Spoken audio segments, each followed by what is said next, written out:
Irish housing is now 7.7 times the average wage. Let's have a look.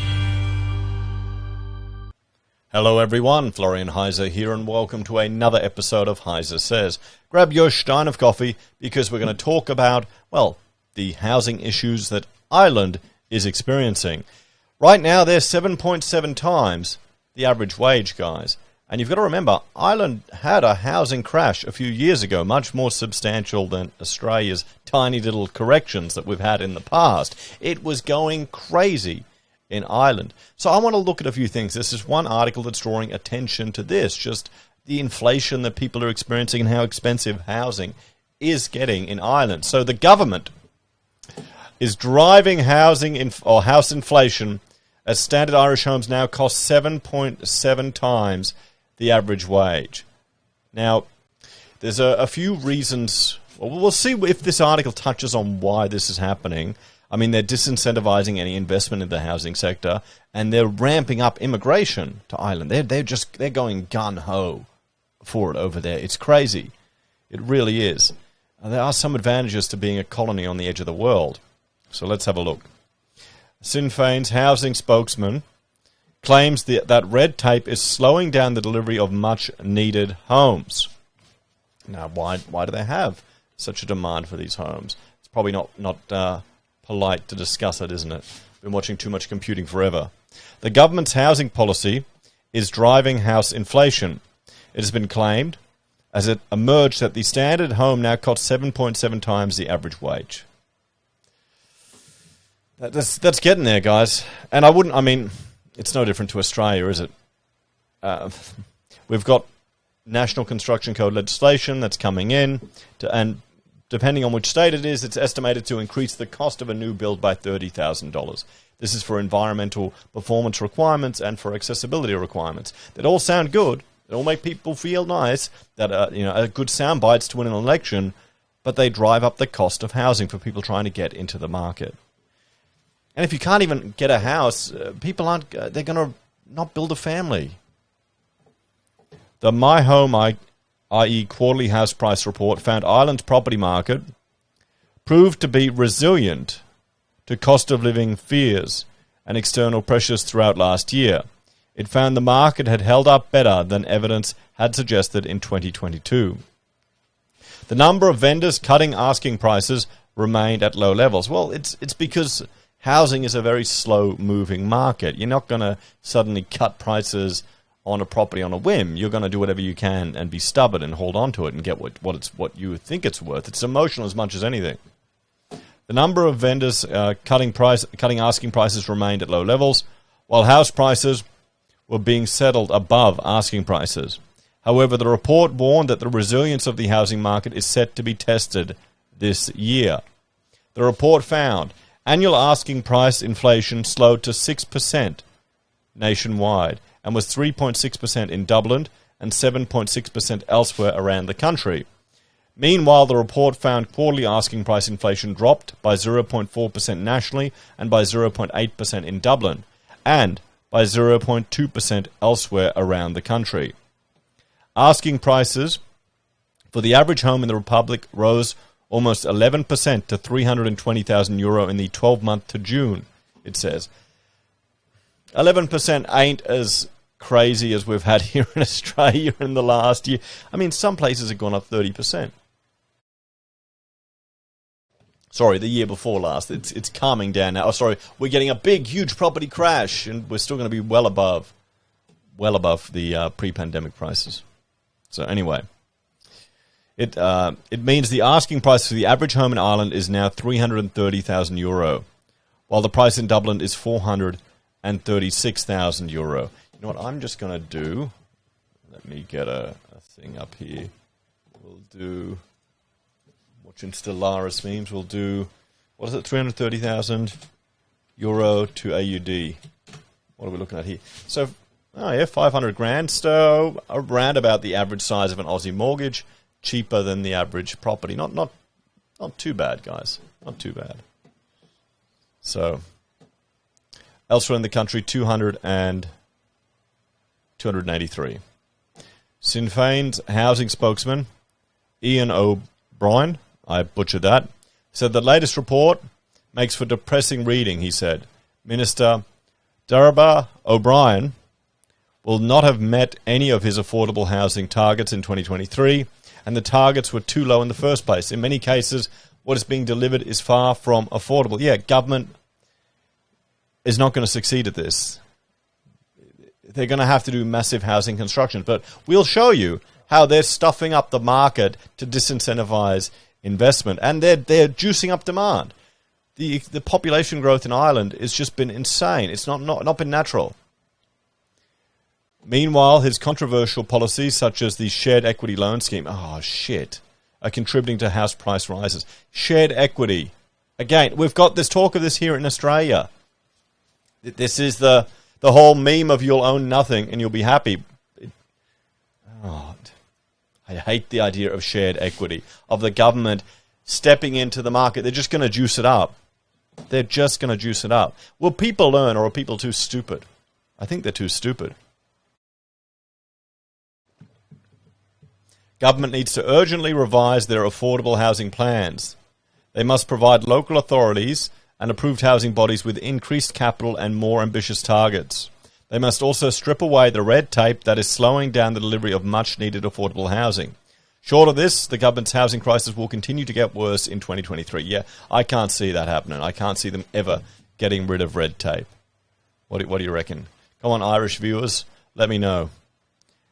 There were 15,000 available properties for sale on My Home IE in the fourth quarter of the year, an improvement on the same time last year, but still below pre-pandemic levels.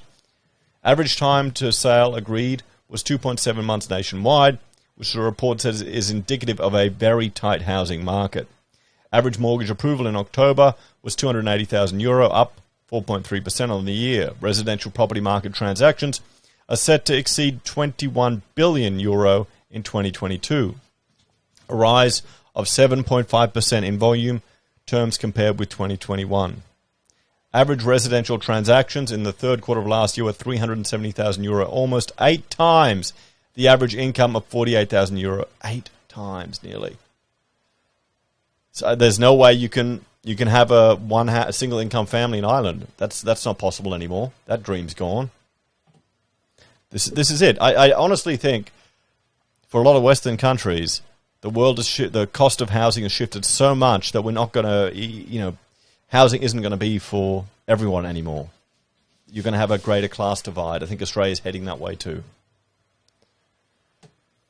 The highest multiple in over a decade. The report said it expects to see 28,400 houses completed in 2022, exceeding its previous forecast of 26,500. The author of the report, Conal Macaulay, chief economist at Stockbrokers Davy, said it appeared the market had held up better than evidence had suggested. The number of vendors cutting their asking prices is still at low levels.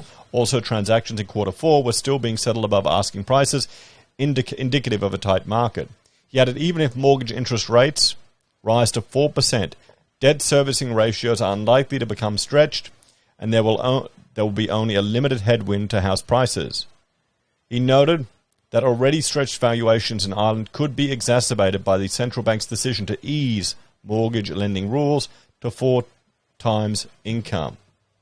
He said, this gave an upside risk to the 4% price inflation predicted for next year. He added that recent months had seen worrying trends in the home building sector, with housing starts slowing and construction PMI survey pointing to the flow of new developments drying up. So, there we go. There's the mess that is Ireland and affordable housing. Let's have a look at a few things I just want to draw to your attention. The immigration in Ireland, guys. So, hang on, we'll have a look at this. So, Ireland immigration statistics from 2015 was 746,000, a 2.1% increase from 2010. 2010, you can see there, it was up from 25. 2005, it was up. And 2000, it was up. So, international migrant stock is the number of people born in a country other than which they live and includes refugees. Ireland is significantly increasing the migrant population. Okay? Look at that. From, what are we saying? 200,000 in 95 to over 700,000 in just a few years. This is going to put a lot of pressure on their housing market. And this is the latest data I have here from online. It's continuing to get more. They're putting additional pressure onto this sector with the migration and population demand. If they want to increase their population, they need to ease restrictions to make it easier to build housing to service that population. That makes perfect sense. But remember these type of articles. You know, the rental crisis they have in Ireland now. Rents are at record highs, so why are landlords quitting the market in droves? And there's 3 reasons in this article. We'll have a look here. I want to draw your attention. 1, legislation that changes every few months terrifies investors who now don't know which way is up. I'm paid to understand the Residential Tenancies Act, and even I'm struggling as each new minister applies sticking plaster solutions on top of previous ineffective solutions in their own knee-jerk reactions to political pressures. So it sounds like a complete and utter shit show, to be quite honest. There's a whole raft of unknowns. We're seeing it even, you know, people even complaining about some of the legislation changes in Victoria with regards to renting out property, and they're just going, nah, not getting involved, stepping away, getting out of it. And this disincentivizes investment in the sector. Here's another one. This is one we need to be wary of as Australians. We need to learn not to do this. This is what the Greens are calling for. This is where we're heading. Rent controls. Rent controls mean that no investor will buy a property that's been rented in the last 2 years at a low rent. When a property is sold in Ireland, then the rent controls pass to the new owner with the threat of a $15,000 to $30,000 fine if they step outside or don't understand the law. So, rent controls sound good. Socialists love them. They're terrible.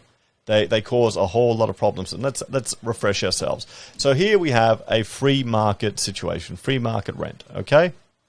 And you've got your supply and demand curves. You've got your quantity of property on the market, and this is the price that they charge. And this is the demand for rented housing, and this is the supply. So you can see here, you reach an equilibrium point. It's not perfect, but you kind of reach one where prices and demand equal. Okay? So say if you introduce a rent ceiling, this is what rent controls are. You have your maximum rent, you say, okay, it has to be here. So it's this much lower than what the market would indicate. So demand has suddenly reached this point. Demand is here. Okay? It's Q2, we'll say Q2. And I need to get my pen tablet back anyway. But supply of housing has gone down. There's a gap. There's a gap. So there's much more demand for housing than people are actually willing to put on the market because they're thinking, okay, I can only get this much rent. Stuff it. I'm not putting up with idiots in my property. I'm not dealing with this shit. I can't get as much money back. I'll just keep it empty or I'll sell it. Or you'll get people renting it and then there'll be a black market that'll be created. So as we said here, it creates excessive demand. And it reduces the returns to landlords. This creates problems in the rental market, guys. So it's likely to cause a fall in rental supply. And we're seeing this as that people are exiting the market in Ireland. Or it could create a shadow market, a black market in rental properties. People paying extra, consumers getting exploited, all of these terrible things that people don't want. So, yeah, let's have a talk about this, guys. Oh, wait, there's one more thing from that article. And lack of any effective enforcement or regulation if disputes between tenants and landlords arise. So that's just another level of risk put on the hands of the landlord. Just completely to them. Because they're all bad and evil. But let's talk about this. So we've got an article here which is blaming the government for driving housing inflation to the point now where an average wage is no chance of being enough to buy a house, nowhere near the ratios that it was in the past. And you've got a rental crisis, but also no mention of the significant immigration growth that has happened in Ireland in the last few years. No mention of that having an impact perhaps on supply and demand. I mean, the one good thing from the article we saw there was the mention that they need to cut red tape. If you want to drastically increase your population, you need to drastically increase your housing supply and among other amenities. And if your infrastructure and bureaucracy isn't able to meet that demand, you need to adjust it. You need to step out of the way and let the market find a solution or find an equilibrium point, which is happening here, but they're stuffing it up. The government is coming in and stuffing up. They're introducing rent controls, they're introducing all these, changing the legislation. It appears every other day. So what do you reckon, everyone? Do you think Australia is smart enough to learn from Ireland, or will we repeat the same mistakes? You tell me. Anyway, guys, thanks for watching. Check out my other channels, Heise BIM and, well, Heise does. I have to rebrand that. I'll do it later. And if you're a fan and want to support us, you can financially on YouTube or Patreon, using our referral links, buying our pocket squares, or calling us if you need an architect. Take care, everyone. Have a great day. I'll see you in the next episode of Heise Says. Bye for now. That's good coffee.